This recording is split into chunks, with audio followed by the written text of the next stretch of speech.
সংসারে এমন একটা ভ্রান্ত ধারণা রয়েছে যে সবকিছু ভাগ্যের দ্বারা পাওয়া যায়, কিন্তু ভাগ্য, প্রারব্ধ এ তো সকলের জন্যই সমান হয়। এটা তো ব্যক্তির উপরে নির্ভরশীল হয়, তার আকাঙ্ক্ষার উপরে নির্ভরশীল হয়, বাসনার উপরে নির্ভরশীল হয়, স্বভাবের উপরে নির্ভরশীল হয় যে উনি সেটা নিয়ে কি করেন। দেখুন, এই প্রসাদ কিন্তু সকলকেই দেওয়া হয়, কিন্তু তা গ্রহণ করবেন কিভাবে সেটা ব্যক্তির উপরে নির্ভর করে। আপনাকে এক উদাহরণ দিই। যেমন ধরুন, দুজন মানুষকে আমি একটা করে মাটির ডেলা দিলাম, সেটা নিয়ে তারা কি করবেন? একজন মানুষ তার ছোট ছোট ডেলা বানাবেন আর পথযাত্রীদের ওপরে ছুঁড়ে মারবেন, হাসি ঠাট্টা করবেন, তাদের বস্ত্র নোংরা করে দেবেন, সেটাতেই উনি আনন্দ পাবেন। অন্যদিকে দ্বিতীয় ব্যক্তি সেই মাটির ডেলা দিয়েই নিজের জন্য একটা কুঁড়ে ঘর বানাবেন। সেই কুঁড়ে ঘর যা রোদেতে, বৃষ্টিতে, ঝড়ে তাকে সুরক্ষিত রাখবে। অনুভূতি, এই অনুভূতি বদলাতে শিখুন। এই অনুভূতি অত্যন্ত গুরুত্বপূর্ণ। ভালোবাসাতেও এই অনুভূতি হলো অত্যন্ত গুরুত্বপূর্ণ। ভালোবাসা সে বন্ধুর সাথে হোক, মা বাবার সাথে হোক, ভাই বোনের সাথে হোক, স্ত্রীর সাথে হোক, যে কারোর সাথে হোক। মনে রাখবেন, এই হলো সেই অনুভূতি যা আপনার ভাগ্য নির্ধারণ করে থাকে। তাহলে আসুন আমার সাথে প্রেমের অনুভূতি নিয়ে বলুন, রাধা রাধা। লক্ষ্য, পথ আর সাফল্য, এই তিনটেই একে অপরের সাথে জড়িত, কিন্তু অনেকবার মানুষ এদের ঠিকভাবে বুঝতে পারেন না। তারা ভাবেন যে যেরকম লক্ষ্য হবে সেরকমই পথ হবে, সেই মতোই লক্ষ্য কঠিন হলে পথ কঠিন হবে, লক্ষ্য সরল হলে পথও সরল হবে। যদি আপনাকে আসল সত্যের সাথে অবগত করাই, তাহলে দেখবেন সবকিছুই এর উল্টো। লক্ষ্য নিজের পথ বানায় না, পথ সেটাই যেটা আপনি স্বয়ং নির্বাচন করে আপনি নিজে বানান। সেই অনুসারেই আপনি আপনার লক্ষ্যে পৌঁছতে পারবেন। সেই জন্য জীবনে যখনই লক্ষ্যে পৌঁছানোর পথের বিষয়ে আপনি কোনো সিদ্ধান্ত নেবেন, তাহলে তা ভেবে চিন্তে নেবেন, কারণ এই পথ অত্যন্ত গুরুত্বপূর্ণ। পথ যদি শুভ হয়, তাহলে লক্ষ্য আপনা থেকেই শুভ হয়ে যায়।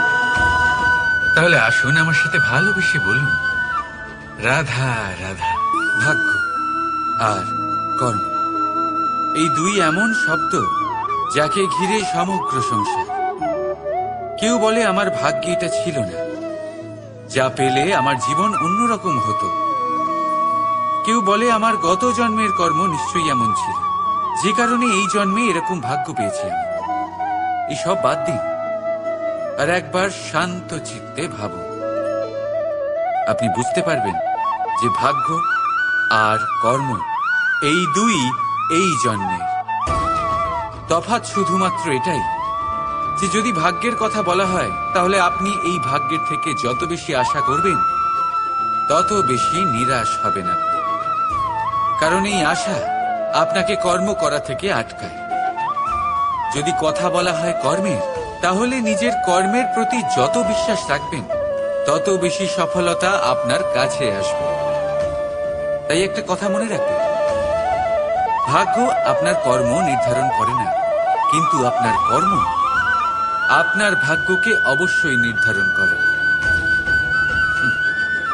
রাধা রাধা। নাম কত সাধারণ একটা বিষয়। প্রত্যেক মানুষ যে জন্ম নেয়, তাকে একটা নাম দেওয়া হয়, যা সে পেয়ে থাকে তার মাতা পিতার দ্বারা, না হলে তার গুরুর দ্বারা, বা কোনো আত্মীয়ের দ্বারা, বা কোনো কাছের মানুষের দ্বারা। এই নামের সাথে সে আস্তে আস্তে বেড়ে ওঠে। কিন্তু এটাই কি সেই নাম? এই নামই কি সবকিছু? কখনোই নয়। একটা নাম সেটা যা আপনি জন্মের সময় লাভ করেন, যে নামে আপনি কর্মের পথে অগ্রসর হন। আরও একটা নাম সেটা যা আপনি আপনার কর্মের দ্বারা অর্জন করেন, আর এই নামেই আপনাকে সবাই যুগ যুগ ধরে মনে রাখে। আপনার আসল নাম সেটা নয় যা আপনাকে জন্মের সময় দেওয়া হয়েছিল। আপনার আসল নাম সেটা যেটা আপনি আপনার কর্ম দ্বারা লাভ করেছেন, কারণ সেই লাভের পেছনে প্রচুর প্রয়াস লুকিয়ে থাকে, অনেক পরিশ্রম লুকিয়ে থাকে। কিন্তু যদি আপনি চান যে মানুষ আপনার নাম মনে রাখে, তাহলে আপনাকে কর্মের পথে অগ্রসর হতেই হবে। শুভ কর্ম করতে হবে, অনর্গল চেষ্টা করে যেতে হবে, মহান কাজ করতে হবে। আর বিশ্বাস করুন, আপনি একটা মহান নামের ফল অবশ্যই লাভ করবেন। রাধা রাধা। আমি এখানে একা এই বনে বসে আছি, বাঁশি বাজাচ্ছি। কার জন্য? কে আছেন এখানে? কেউ নেই। আমার প্রজা, আমার রাজ্য, আমার পরিবার আমার থেকে অনেক দূরে আছেন। আমি এখানে একা এই বনে বসে এই আকাশের এই রঙের, গাছের এই সব ফলের, মাটির সুবাসের আনন্দ উপভোগ করছি। কেন? আমি হলাম দ্বারকাধীশ। এমন কি রাজকীয় বা ভৌতিক সুখ রয়েছে যে আমি ওখানে পেতে পারি না? সবকিছুই পেতে পারি, তাও এখানে বনে একা বসে আছি। কোন সুখ খুঁজে চলেছি? একা থাকার সুখ।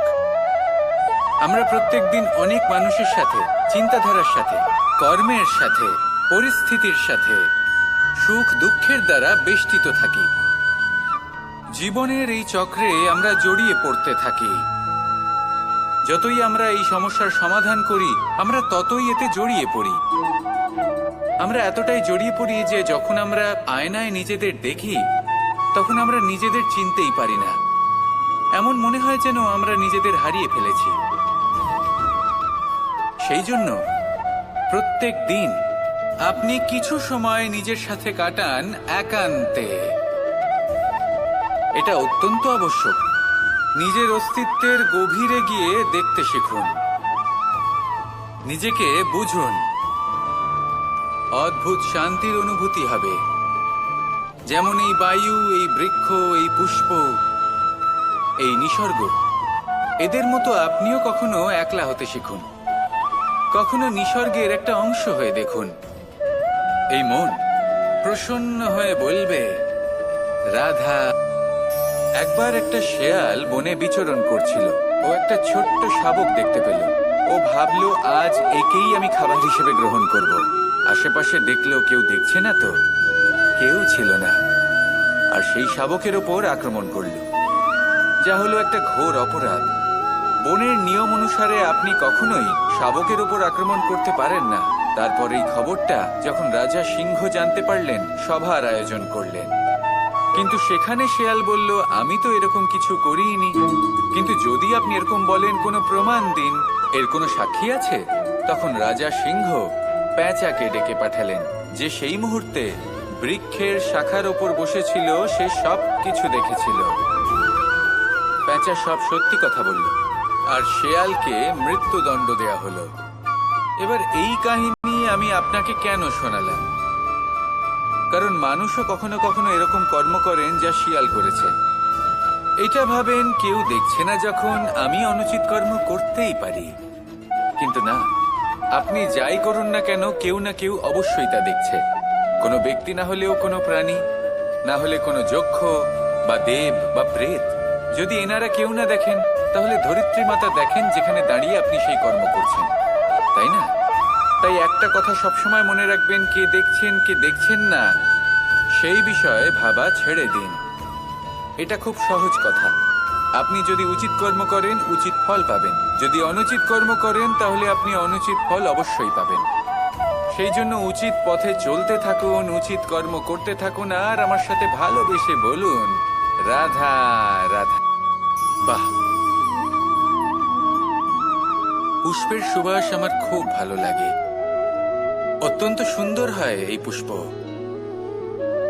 এইভাবে চারিদিকে পুষ্প দেখে মন আনন্দিত হয়ে ওঠে। এবার আপনারা ভেবে দেখুন, আমার চারিদিকে পুষ্প নয়, আগুন আছে। তাহলে কি হবে? আমার শরীর কি জ্বলে যাবে না? অবশ্যই জ্বলবে। শরীরকে কি আগুনের তাপ সহ্য করতে হবে না? অবশ্যই সহ্য করতে হবে। এটাই হলো প্রকৃতির নিয়ম। এই নিয়ম কিন্তু আমরা সবাই জানি, কিন্তু আমাদের মধ্যে বেশিরভাগ মানুষ এই বিভ্রান্তি নিয়ে বাঁচি যে এই যে প্রকৃতির নিয়ম, তা আমার ওপর প্রযোজ্য নয়। তা কিন্তু নয়। আমাদের চতুর্দিকে এই যে নিসর্গ রয়েছে, আমরা তার কতটা ক্ষতি করি সেটা একবার ভেবে দেখুন। আমরা বনাঞ্চল জ্বালিয়ে দিই, বায়ু দূষিত করি, জল দূষিত করি, প্রাণীদের হত্যা আমরা করি। কেন? এই নিসর্গ আমরা নষ্ট করি, যদিও আমরা জানি যে আমরাও হলাম এই নিসর্গেরই অংশ। এবার দেখুন, শরীরের কোনো অংশে যদি আগুন ধরান, আস্তে আস্তে সমস্ত শরীরও জ্বলে যাবে। সেইভাবেই নিসর্গ যদি নষ্ট হয়ে যায়, তাহলে মনুষ্য জাতিও নষ্ট হয়ে যাবে। তাই এই যে নিসর্গ আপনি দেখছেন, এই পুষ্প, এই বৃক্ষ, বায়ু, জল, এদের সকলকে রক্ষা করুন, নষ্ট নয়। মনে রাখবেন, যদি নিসর্গ থাকে মানুষ থাকবে, যদি নিসর্গ থাকে তাহলেই জীবন থাকবে। আসুন আমার সাথে ভালোবেসে বলুন, রাধা রাধা। কারই না পছন্দ বলুন তো?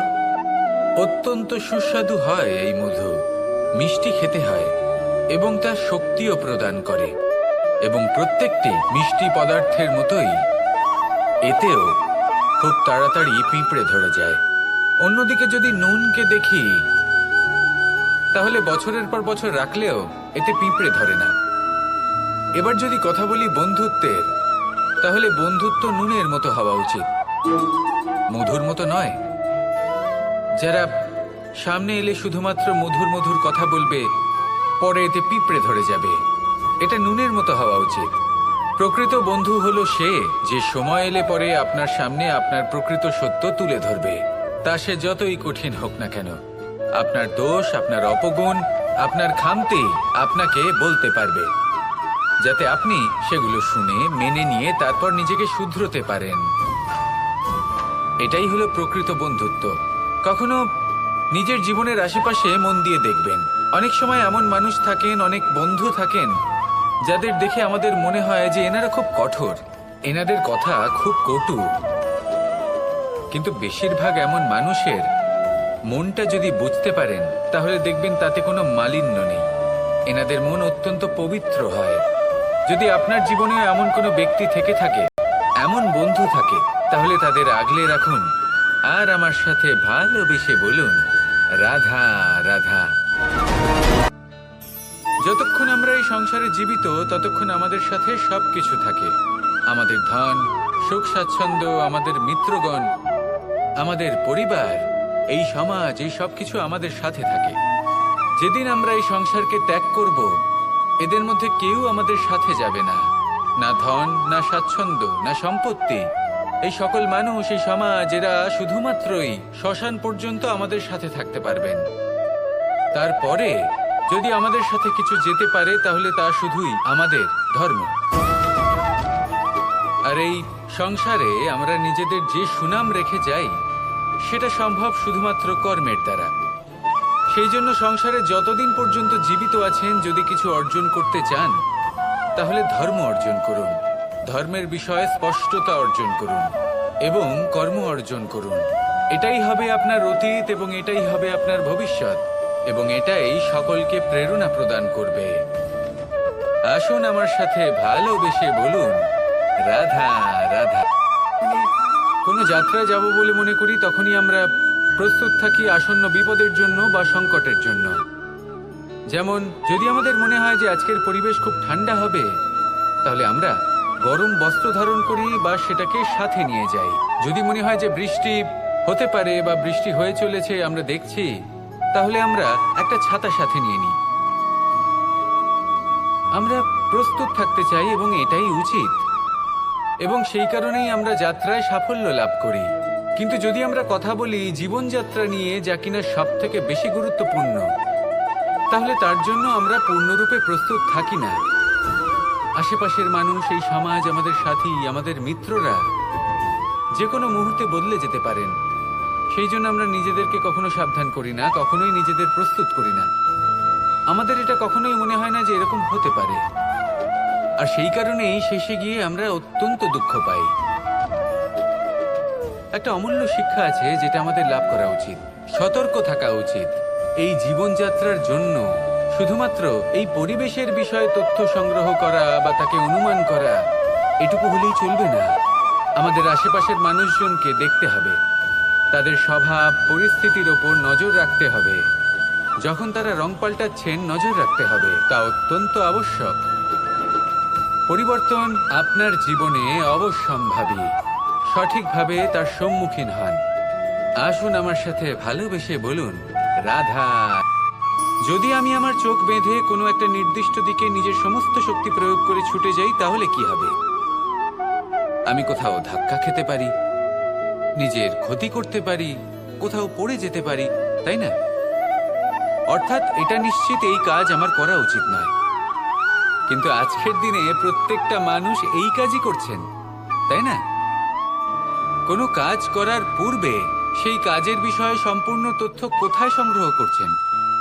শুধু এটুকু জানেন যে এই কাজটা করলে কত ধন অর্জন করবেন আর কত নাম হবে, আর ব্যাস সামনে এগিয়ে যান। এটা উচিত নয়।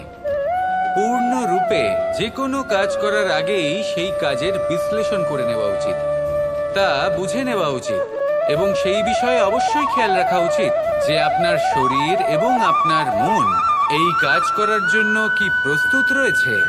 যদি তা না হয় তাহলে প্রথমে নিজেকে শুধরে নিন, তারপরে সেই কাজ করুন। যদি এইভাবে জীবনে সামনে এগোন, তাহলে সাফল্যের সম্ভাবনা জীবনে অনেক বেশি বেড়ে যাবে। তাহলে এটাই করুন আর আমার সাথে ভালোবেসে বলুন, রাধা রাধা।